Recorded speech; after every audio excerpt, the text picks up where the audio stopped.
નમસ્કાર મિત્રો, સ્વાગત છે તમારું આપણી આ યુટ્યુબ ચેનલમાં જેનું નામ છે ગુજરાતી જીકેની જમાવટ।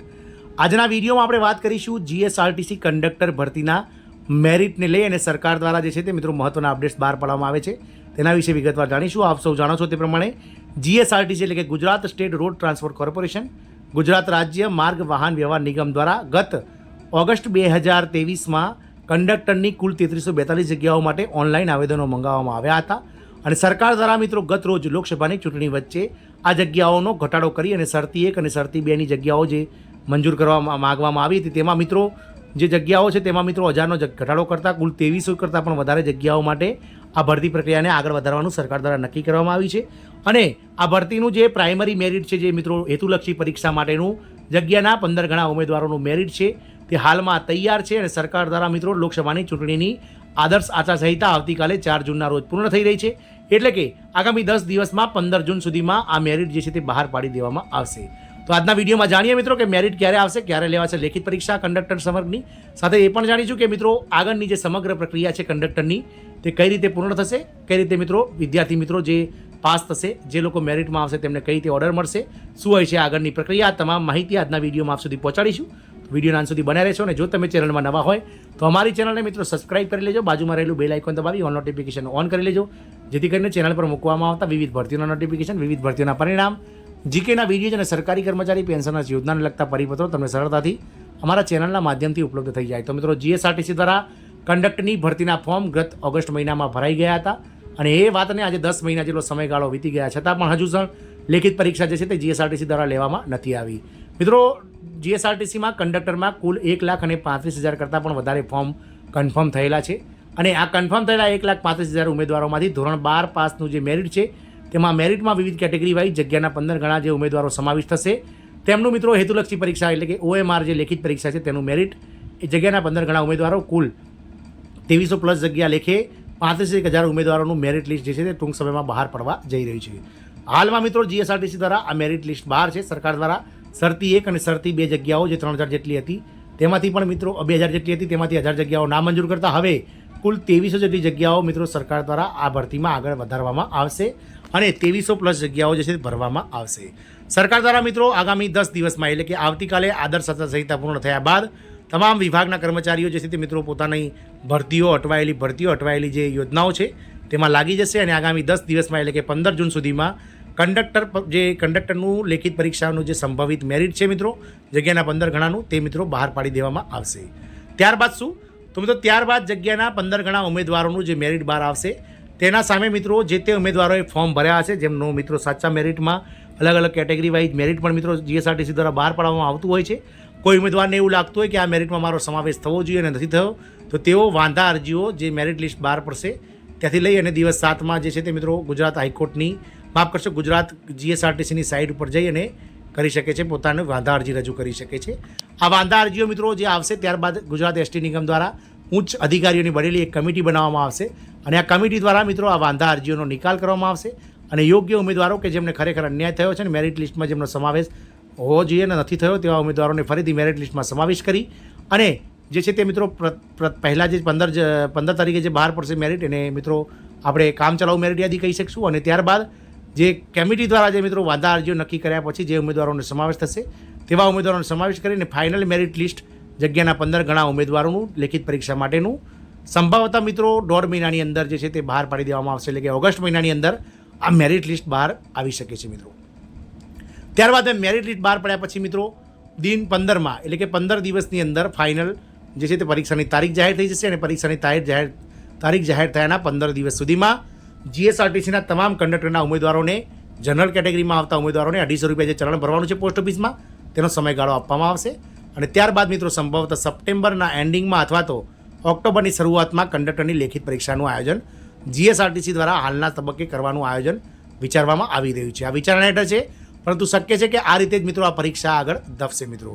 જગ્યાના 15 ગણા ઉમેદવારોનું એટલે કે 34,500નું ફાઇનલ મેરિટ ઓગસ્ટ મહિનામાં બહાર પડ્યા બાદ 1 થી 1.5 મહિનાની અંદર સરકાર દ્વારા મિત્રો જે જનરલ કેટેગરીના ઉમેદવારો છે એને એસટી નિગમ દ્વારા સમય આપવામાં આવશે તેમનું ચલણ ભરવાનું પોસ્ટ ઓફિસમાં અને ત્યારબાદ સપ્ટેમ્બરના એન્ડિંગમાં અથવા તો ઓક્ટોબર મહિનાના શરૂઆતમાં મિત્રો આ કંડક્ટરની લેખિત પરીક્ષાનું આયોજન કરી શકાય છે મિત્રો।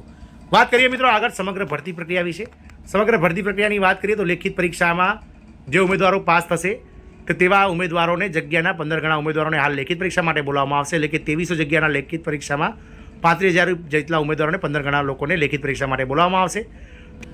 લેખિત પરીક્ષા પૂર્ણ થયા બાદ મિત્રો જે છે તે લેખિત પરીક્ષાની પ્રોવિઝનલ આન્સર કી મુકાશે. પ્રોવિઝનલ આન્સર કીના સામે વાંધા અરજીઓ મંગાવવામાં આવશે 7 દિવસમાં. ત્યારબાદ મિત્રો 1 મહિનાની અંદર આ વાંધા અરજીઓ ચકાસણી કર્યા બાદ 1 થી 1.5 મહિનામાં જે છે તે નવેમ્બરના 15 તારીખ સુધીમાં ફાઇનલ જે છે તે આન્સર કી મૂકવામાં આવશે. અને ત્યારબાદ ડિસેમ્બરના અંત સુધીમાં કંડક્ટરની લેખિત પરીક્ષામાં જે ઉમેદવારો સારા માર્ક્સે પાસ થતા હશે તેવા ઉમેદવારોને જગ્યાના 1.5 ગણા ઉમેદવારોને ડોક્યુમેન્ટ વેરિફિકેશન માટે બોલાવવામાં આવશે. એટલે કે 2300 જગ્યાઓના 1.5 ગણા ઉમેદવારો ગણીએ તો કુલ 3500 જેટલા ઉમેદવારોને ડોક્યુમેન્ટ વેરિફિકેશન માટે બોલાવવામાં આવશે. મિત્રો દસ્તાવેજ ચકાસણી માટે જે બોલાવવાના થતા ઉમેદવારો છે તેમના ડોક્યુમેન્ટ્સ ઓકે છે તો તેમને વિથ કેટેગરી વાઇઝ જે છે તે મેરિટ વાઇઝ ડિવિઝન સિલેક્શન માટે અમદાવાદમાં નરોડા ખાતે એસટી સેન્ટ્રલ વર્કશોપ યાર્ડ એટલે કે નરોડા ખાતે જે છે તે મિત્રો તેવા ઉમેદવારોને દસ્તાવેજ ચકાસણી માટે બોલાવવામાં આવશે. હવે 3500 જેટલા ઉમેદવારોને નરોડા ખાતે બોલાવવામાં આવશે. નરોડા ખાતે તમે જ્યાં જશો ત્યાં ડિસ્પ્લે પર ડિવિઝન વાઇઝ ખાલી જગ્યાઓનું લિસ્ટ બતાવતું હશે. જેમ જેમ જગ્યાઓ ભરાશે તેમ તેમ જગ્યાઓ ઓછી થતી જશે. મિત્રો આપ સૌને જણાવી દઈએ કે 3500 ઉમેદવારોને ક્રમશઃ મેરિટમાં આવતા હશે તેમ તેમ તેમને ડિવિઝન સિલેક્શન માટે અને દસ્તાવેજ ચકાસણી માટે ગુજરાત એસટી નિગમ નરોડા ખાતે બોલાવવામાં આવશે. પહેલાં દસ્તાવેજ ચકાસણી માટે અને ત્યારબાદ દસ્તાવેજ ઓકે થશે ત્યારબાદ ડિવિઝન સિલેક્શન માટે બોલાવવામાં આવશે. ખાસ કરીને મિત્રો જે ઉત્તર ગુજરાત અને મધ્ય ગુજરાતના ડિવિઝનો છે તેમાં નવા કંડક્ટરો માટે જગ્યાઓ ખાલી રહેતી નથી. છેલ્લી 4-5 ભરતીઓમાં આમાં કોઈ પણ નવા જે કંડક્ટર છે તેમને જગ્યાઓ મળી ફાળવાયેલ નથી. કારણ કે જે ઉત્તર ગુજરાત અને મધ્ય ગુજરાતના ઉમેદવારો કે જેઓ સૌરાષ્ટ્ર કચ્છ અને કાઠિયાવાડમાં મિત્રો નોકરી કરી રહ્યા છે તેવા કંડક્ટરોને નવી ભરતી થતાં મિત્રો તેમને વતનનો લાભ આપવામાં આવે છે. અને એના કારણે મિત્રો ઉત્તર ગુજરાત અને મધ્ય ગુજરાતમાં જૂના કંડક્ટરોની ભરતી જગ્યાઓ ભરાઈ જતી હોવાથી એ જગ્યાઓ ખાલી આ સૌરાષ્ટ્ર અને કચ્છ ડિવિઝનમાં અને દક્ષિણ ગુજરાત ડિવિઝનમાં જ હોય છે. એટલે કે કુલ જે 16 ડિવિઝન છે તેમાંથી 7 ડિવિઝનમાં જગ્યાઓ ખાલી હોતી નથી. અને જે 9 ડિવિઝન છે મિત્રો જે દક્ષિણ ગુજરાત સૌરાષ્ટ્ર અને કચ્છના તેમાં જ મિત્રો જગ્યાઓ ખાલી હોય છે. અને ત્યારબાદ મિત્રો જે તે જગ્યાઓ હોય છે ખાલી તે ડિસ્પ્લે પર ત્યાં બતાવતા હોય છે. અને જ્યારે તમને દસ્તાવેજ ચકાસણી ઓકે હશે તમારા ડોક્યુમેન્ટ ઓકે છે ત્યારબાદ તમને ડિવિઝન સિલેક્શન માટે પણ એસટી સેન્ટ્રલ વર્કશોપ નરોડા ખાતે બોલાવવામાં આવશે. તમે ત્યાં જશો એટલે ડિસ્પ્લે પર જે તે ડિવિઝનની ખાલી જગ્યાઓ બતાવવામાં આવશે. અને ત્યાં તમે જશો ત્યારે તમારા ડોક્યુમેન્ટ લઈ અને તમને અલગ અલગ ડિવિઝનના જે ટેબલ છે તે ટેબલ ઉપર અધિકારીઓ બેઠા હોય છે. તમારે જે ડિવિઝનમાં જવું હોય તે ડિવિઝનના ટેબલ પર તમારે તમારા ડોક્યુમેન્ટ લઈને જવાનું હોય છે. ત્યાં ગયા પછી ત્યાંથી તમને મિત્રો ડોક્યુમેન્ટ ચેક કર્યા બાદ ડિવિઝનનો ઓર્ડર સાથે પોલીસ વેરિફિકેશન માટેનું ફોર્મેટ અને જે તે ડિવિઝનને લગતા સરકારી હોસ્પિટલમાં મેડિકલ ચેકઅપ માટેનું ફોર્મ આપી દેવામાં આવે છે. ઓર્ડર મળેથી તાત્કાલિક જ મિત્રો જનરલ કેટેગરી ઈડબ્લ્યુએસ અને એસસી કેટેગરીના ઉમેદવારોને ડિવિઝન ખાતે હાજર થવાનું હોય છે. ઓબીસી અને એસટી કેટેગરીના ઉમેદવારોને જાતિ પ્રમાણપત્ર ખરાઈ થયા પછી ડિવિઝન ફાળવવામાં આવે છે. એટલે કે ઓબીસી અને એસટી જે કેટેગરી છે અનુસૂચિત જનજાતિના ઉમેદવારોને મિત્રો 1.5 થી 2 મહિનાનો સમયગાળો જે છે તે લાગી જતો હોય છે. ડિવિઝન ફાળવણીના ઓર્ડરની સાથે પોલીસ વેરિફિકેશન માટેનું એક પ્રમાણપત્ર આપવામાં આવશે જે તમારે જે તે ઉમેદવારોએ જે તે નજીકના લાગતા પોલીસ સ્ટેશનમાં જઈ અને તેનું વેરિફિકેશન સર્ટી મેળવી લેવાનું હોય છે. પોલીસનું વેરિફિકેશન સર્ટી તેમજ મિત્રો જે તે ડિવિઝનને લાગતું સિવિલ સર્જનનું મેડિકલ સર્ટી તમારે લઈ અને જ્યાં જે તે ડિવિઝન ખાતે તમારે હાજર થઈ જવાનું હોય છે.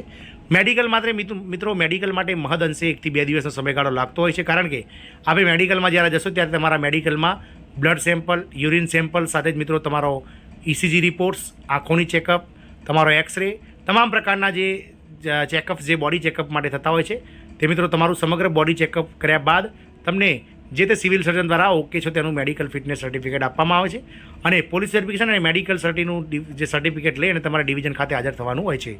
ડિવિઝનમાંથી મિત્રો આપવામાં આવેલ સમય અને તારીખે તમારે હાજર થવાનું હોય છે. અને તમને ડિવિઝન ખાતે મિત્રો ટ્રેનિંગ પણ આપવામાં આવે છે. ટ્રેનિંગ દરમિયાન કંડક્ટરની ફરજો નોકરી પર શું કરવું જોઈએ કઈ રીતે મિત્રો મુસાફરો સાથે વ્યવહાર રાખવો જોઈએ સાથે જ જે ઇલેક્ટ્રોનિક ટિકિટ મશીન છે એટલે કે એટીએમ મશીન કઈ રીતે ઓપરેટ કરવું તે તમામ પ્રકારની જે છે તે મિત્રો તમને ટ્રેનિંગ 3 દિવસથી 4 દિવસ ટ્રેનિંગ ડિવિઝન ખાતે આપવામાં આવે છે. ત્યારબાદ ટ્રેનિંગ પૂરી થયા પછી તમને તમે જે ડેપો સિલેક્શન માગ્યું હશે મિત્રો તમારા દસ્તાવેજ ચકાસણી વખતે તે ડેપોમાં જે તમારો નંબર લાગતો હશે તો તમે મેરિટમાં આવતા હશો તો તમને ડેપો સિલેક્શનનો ઓર્ડર આપવામાં આવશે.